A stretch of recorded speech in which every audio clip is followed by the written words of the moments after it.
Boker Tov à tous, nous voilà arrivés à Shabbat Agadol.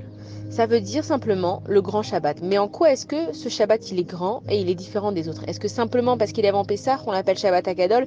Qu'est-ce que ça signifie vraiment? Il faut comprendre que en ce moment en fait, les Bnei Israël, ils ont commencé en fait leur délivrance, mais ils n'étaient pas encore délivrés, ils étaient encore au pays d'Égypte. Il y avait les plaies qui avaient eu lieu, et là en fait, ils étaient à la 9e plaie, donc c'était la Maca de Rocher, l'obscurité, et qu'on savait qu'il y avait la 10e plaie qui allait venir. Et avant cette 10e plaie, Akadosh Baruch Hu, il a dit au Bnei Israël par l'intermédiaire de Moshe Rabbeinu que chaque juif, dans sa maison, dans son foyer, il devait prendre un agneau, l'attacher au pied de son lit pour pouvoir l'offrir le soir de Pessah en tant que korban, en tant que sacrifice. Maintenant, qu'est-ce qui était difficile dans cette action? C'est que l'agneau, en fait, c'était la divinité des Égyptiens. Alors on peut se dire, oui, mais bon, ça y est, maintenant, Akadosh Baruch Hu, il leur a montré qu'il est là, qu'il pouvait les délivrer. Et qu'est-ce qui risque alors de faire cette chose-là, de prendre la divinité des Égyptiens? Mais ce qu'on comprend en fait, c'est que les Égyptiens, c'est vrai qu'ils avaient peur, ils ont vu la main d'Akadash Baruch Hu, mais les Juifs, ils étaient quand même entourés d'Égyptiens. C'est un petit peu comme nous dans notre vie, parce que les autres nations, vu ce qui s'est passé lundi soir, c'est incroyable ce qui s'est passé lundi soir. C'est que pour la plupart des Israéliens, en parlant un petit peu autour de nous, c'est qu'on savait à peu près à quel moment est-ce que les drones ils allaient arriver, les missiles ils allaient arriver. Et puis dès que la guerre en fait à proprement dit elle a commencé, il y en a beaucoup qui ont dormi. Moi aussi par exemple à 2h30 du matin je me suis endormie parce que je devais me lever le lendemain pour mes enfants et j'ai dit à Kadosh Baruch Hu, tu sais voilà, j'ai prié, j'ai fait ce que j'ai pu vraiment pour le Ham Israël. La meilleure des façons que je peux te montrer à Kadosh Baruch Hu que je te donne complètement que j'ai complètement confiance en toi, c'est d'aller dormir paisiblement. Et c'est ce que j'ai fait, c'est que plein d'autres personnes ont fait. Et on voit même que le lendemain, en fait, le lendemain de la guerre avec l'Iran, eh ben, on est retourné travailler. Les choses, c'est comme si il n'y avait rien eu. Donc nous aussi, en fait, on voit que Akadosh Baruch Hu, il est là. On voit que la main de Dieu, elle est là. Et même les nations, elles voient que c'est pas logique. Alors chacun, il veut s'attribuer le mérite. Et les Américains et la Grande-Bretagne et les Français, ils veulent dire ouais, ouais, on vous a aidé. Mais c'est pas une question d'aviation seulement. C'est pas une question d'aide. C'est pas une question qu'il n'y a rien qui a touché et que ce qui a été tombé et même tombé chez les Arabes, c'est que c'est la main d'Akadosh Baruch Hu. Et dans la délivrance de Pessah, on parle beaucoup de la main d'Akadosh Baruch Hu. Donc nous, en fait, maintenant qu'on a vu ce miracle, alors on est exactement dans la même situation que les Juifs. Et là, Akadosh Baruch Hu, qu'est-ce qu'il dit aux Juifs? Encore une dernière chose. Il faut que vous soyez vraiment conscient que je suis là et que je vous protège. Au point même que si vous êtes entouré de vos ennemis, vous allez pouvoir prendre leur divinité. Et les Égyptiens, ils existaient que par leur Dieu.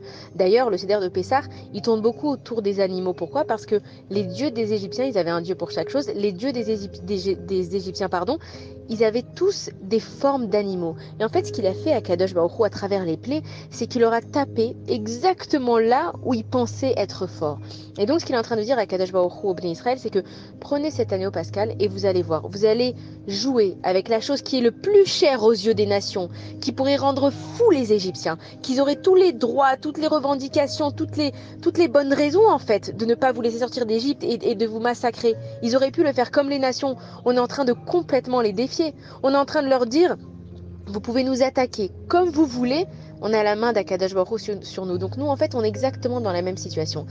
Et pourquoi est-ce qu'on appelle ce Shabbat le Shabbat Agadol? Parce que les Béné Israël, ils ont écouté Akadosh Baruch Hu. Cette fois, ils ont vraiment compris que le monde entier, que tout ce qui se passe dans le monde, c'est Akadosh Baruch Hu qui le gère, et ça c'est Gadol, ça c'est énorme. Shabbat Agadol aussi, c'est que les Béné Israël, ils se sont réunis maintenant en tant que peuple. Jusqu'à maintenant, chacun était dans sa galère individuellement. Chacun, il avait ses petites histoires et il se sentait seul au monde. Et là, on a compris en fait que Akadosh Baruch Hu, il fait de nous un peuple, mais un peuple qui est uni pour Akadosh Baruch Hu. Parce que l'union, elle est bien, mais l'union, elle a besoin d'une raison. Pourquoi est-ce qu'on va s'unir dans la vie? Il nous faut une raison. Comme quelqu'un qui va faire une manifestation, c'est qu'il a besoin d'avoir des gens qui ont la même croyance que lui. Et donc là, ta manifestation, elle prend un sens. Et c'est exactement ce qui s'est passé en Égypte. C'est que maintenant, on est devenu un peuple. On était tous égaux. On voulait tous sortir de nos galères et on voulait tous en fait être les serviteurs d'Akadosh Baruch Hu.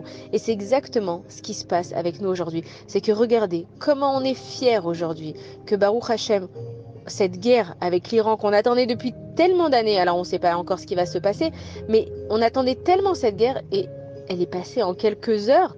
Et le lendemain, on se retrouvait à faire le ménage. Surtout nous, les femmes, on s'est dit ah bah tiens, peut-être il y a la guerre, j'ai pas besoin de continuer à faire mon ménage. Et ben non, il y a eu la guerre. Et on continue, on fait le ménage, on fait les courses, on fait le travail, on s'occupe des enfants. Parce que Akadosh Baruch Hu, il est en train de nous dire mes enfants, vaquez à vos occupations. Faites ce que vous avez à faire et ne vous en faites pas. moi je vous protège. Et on voit qu'il y a vraiment eu la main d'Akadosh Baruch Hu dans cette guerre avec l'Iran. Maintenant, ce qu'il faut qu'on comprenne, c'est que de la même façon que Akadosh Baruch Hu, quand il a sorti les Juifs de Mitzraïm, en fait, il leur a fait les choses par étapes.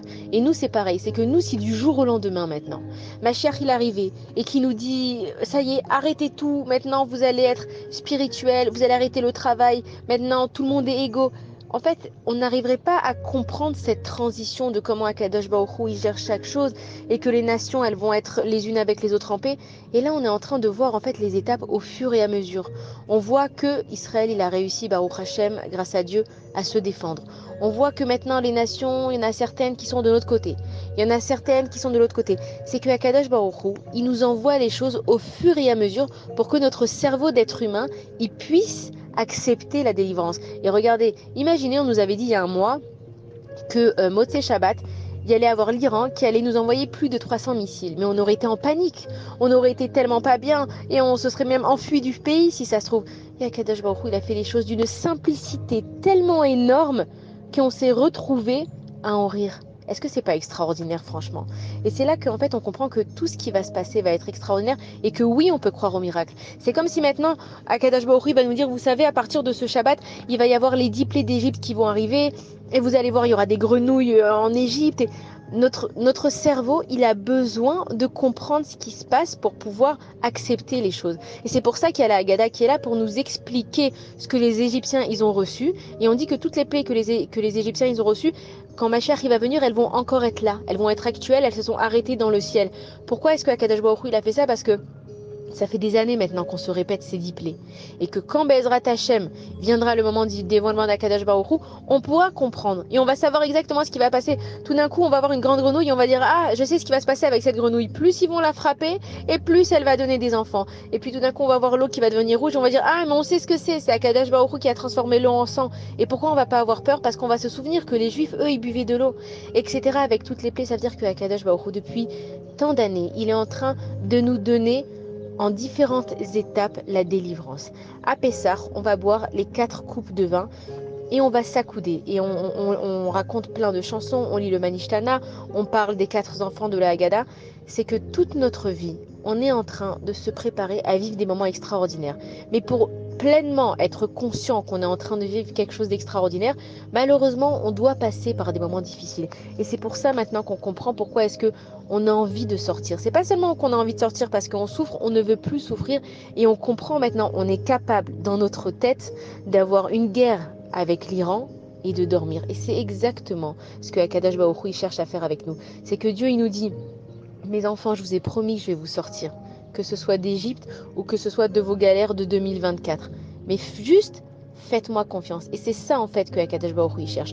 Donc, quand nous, maintenant, on est dans ce Shabbat Hagadol, ça va être un grand Shabbat. Pourquoi? Parce que on est tellement apaisé de la situation. On sait pas ce qui va se passer, mais maintenant, on sait que l'impossible devient possible. Qui aurait cru, encore une fois? Il faut jamais qu'on oublie ce mot de ces Shabbats de nos vies. Il faut qu'on le raconte à nos enfants de ce miracle extraordinaire qui s'est passé. C'est notre sortie d'Égypte à nous, que l'impossible devient possible. Et c'est ça ce que Akadosh Baruch Hu il va faire avec nous. Et ça, c'est Gadol. Alors, Bezrat Hashem, on rentre dans ce Shabbat, on est plein de Emouna. Et dans ce Shabbat aussi, la Haftara qu'on lit, elle parle de la venue du Mashiach. Alors, encore une fois, on espère évidemment que chaque jour il vienne, mais aujourd'hui, quand on parle du Mashiach, on n'est plus en stress.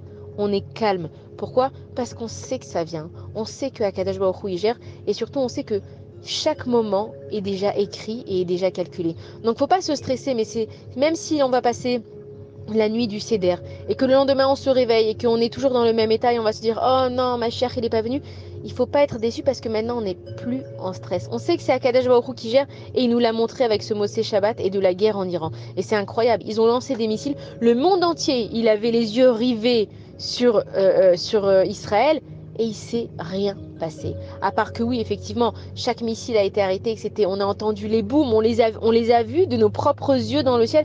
C'était incroyable, mais c'était tellement magnifique. C'était une 11e plaie que Akadosh Baruch Hu il a fait juste pour nous montrer, mes enfants, je suis là et l'impossible va devenir possible.